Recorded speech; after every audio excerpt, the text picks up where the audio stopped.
ہوتا کیا ہے کہ اکثر مال کے حرص میں، مال کے لالچ میں، اور انہیں یہ بھی جو ایڈوانٹیج اس کے ساتھ یہ حاصل ہوتا ہے کہ بچے کو تو پتہ نہیں ہے، بچے کو تو پتہ نہیں کتنا ہے کتنا نہیں، یہ اس کو پتہ ہوتا ہے کہاں کہاں اس کے مال پڑا ہوا ہے، کہاں کہاں اس کی زمین ہے، اس کے باعث، اس مال کے باعث اس کے اندر حرص پیدا ہوتا ہے، اور حرص کے وجہ سے وہ کیا کرتا ہے پھر اس میں، اس مال کے اندر پھر وہ کیا کرتا ہے، بے ایمانی کرنا شروع کرتا ہے۔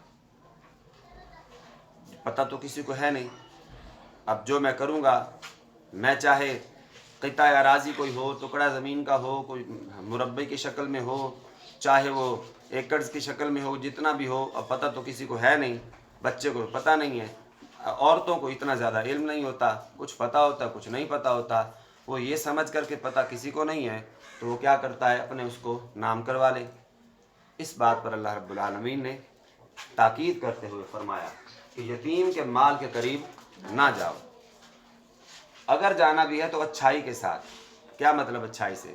کہ جہاں ضرورت ہو بچوں کی، جہاں ضرورت ہو گھر کی، وہاں اس مال کو خرچ کرے، اپنی ضرورت کے لیے مال کو خرچ نہ کرے، ٹھیک ہے۔ اور پھر فرمایا حتیٰ یبلغ اشدہ، حتیٰ کہ وہ پختگی کو پہنچ جائیں، حتیٰ کہ انہیں اپنے نفع اور نقصان کا پتہ ہو، ان کو طرح طرح سے آزمایا جائے کہ اب یہ پختہ ہو چکے ہیں، بالغ ہو چکے ہیں، ان کی بلوغت کی عمر آ چکی ہے۔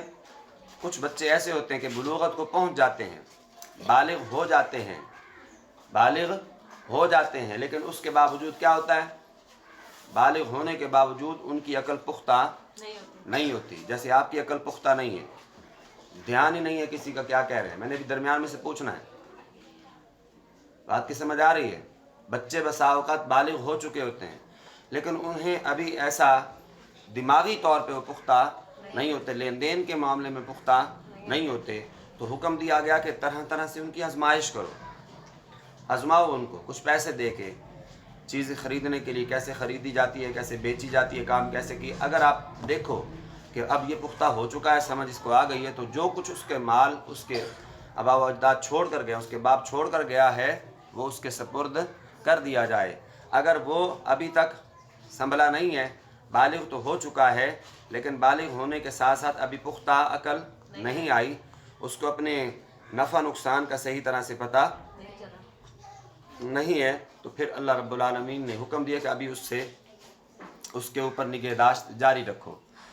یتیم کے مال کو ناحق کھانے کے حوالے سے سورہ نساء کی آیت نمبر 10 میں ایک بڑی سخت وعید ہے۔ یتیم کے مال کو کھانا، اس کے اوپر سخت وعید، عذاب کا جو ہے وہ اللہ رب العالمین نے حکم دیا ہے۔ کیسے؟ سورہ نساء آیت نمبر 10 ارشاد فرمایا ان الذین یأکلون اموال الیتامی ظلما، جو شخص، جو بندہ ناجائز طور پر یتیموں کا مال کھاتا ہے، یتیموں کا مال کھاتا ہے، انما یأکلون فی بطونہم نارا، انما یأکلون فی بطونہم نارا، تو وہ مال نہیں کھا رہا بلکہ فرمایا وہ محض اپنے پیٹ میں آگ بھر رہا ہے۔ یتیم کا مال جو کھا رہا ہے ظلمن، وہ اپنے پیٹ میں کیا بھر رہا ہے؟ آگ بھر رہا ہے، اور پھر فرمایا اور وہ ان قریب بھڑکتی ہوئی آگ میں پہنچے گا۔ یہ آگ یہاں کھا رہا ہے اور اس آگ کی تپش اور اس آگ کا عذاب جہنم میں مزید بڑھے گا، کم نہیں ہوگا۔ کس شخص سے؟ جس نے یتیم کے مال کو کھایا ہے، جس نے یتیم کے مال کو کھایا ہے۔ نبی کریم علیہ السلام کی حدیث مبارکہ ہے، ارشاد فرمایا کریم آقا علیہ السلام نے کہ قیامت کے دن کچھ لوگ اپنی قبروں سے جب اٹھیں گے نا، قیامت کے دن کچھ لوگ جب اپنی قبروں سے اٹھیں گے، اس حال میں ہوں گے کہ ان کے منہوں سے آگ کے شعلے نکل رہے ہوں گے۔ کچھ لوگ اپنی قبروں سے اٹھیں گے کس طرح کہ ان کے منہ سے آگ کے شعلے نکل رہے ہوں گے۔ تو عرض کیا گیا یا رسول اللہ صلی اللہ علیہ وسلم، وہ کون لوگ ہوں گے جن کے منہوں سے آگ کے شعلے نکل رہے ہوں گے؟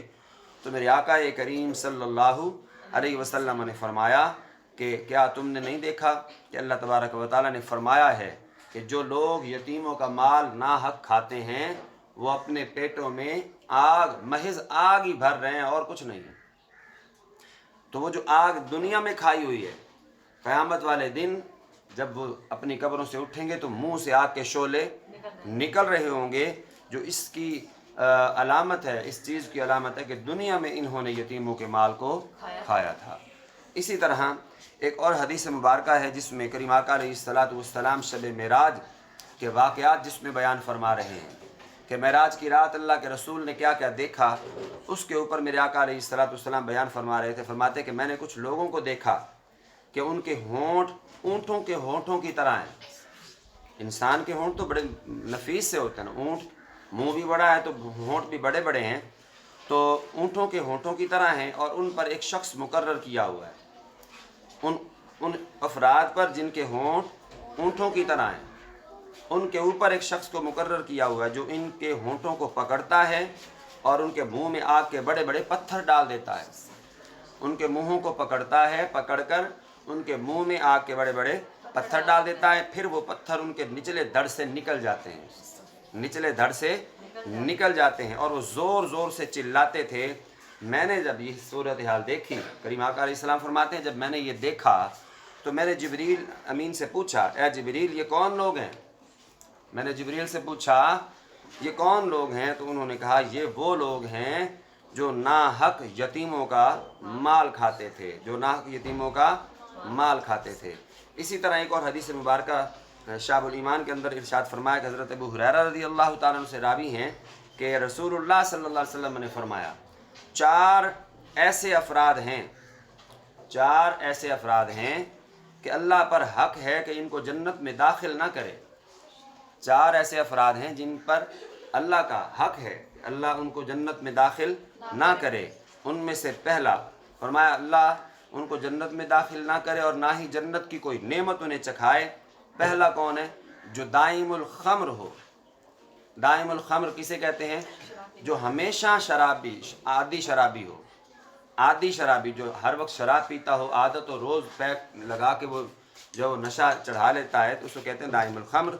دوسرا ہے سود خور، جو سود کھاتا ہے، سود لین دین کرتا ہے، سود کے کاروبار کرتا ہے۔ یہاں یہ یاد رکھیے ایجوکیشن ایسی ہونی چاہیے جو ہماری دنیا بھی سنوارے اور آخرت بھی سنوارے۔ سود خور، ایک بات یاد رکھیے گا، سود کھانے والا، سود دینے والا، لینے والا، دینے والا۔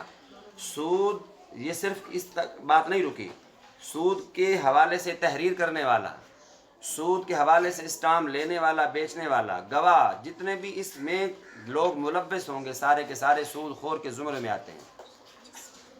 آج کل ہماری جو جنریشن ہے وہ چاہتی ہے مال آئے، بینک میں جاب ہے، فلاں لڑکا بینک میں جاب کرتا ہے، فلاں لڑکی بینک میں جاب کرتی ہے۔ یاد رکھیے گا کوئی بینک ایسا نہیں ہے جو سود کے بغیر چل رہا ہو، جو بینک کوئی بھی بینک ایسا نہیں ہے پاکستان کے اندر کہ جو سود کے بغیر چل رہا ہو، جہاں سودی لین دین نہ ہوتا ہو۔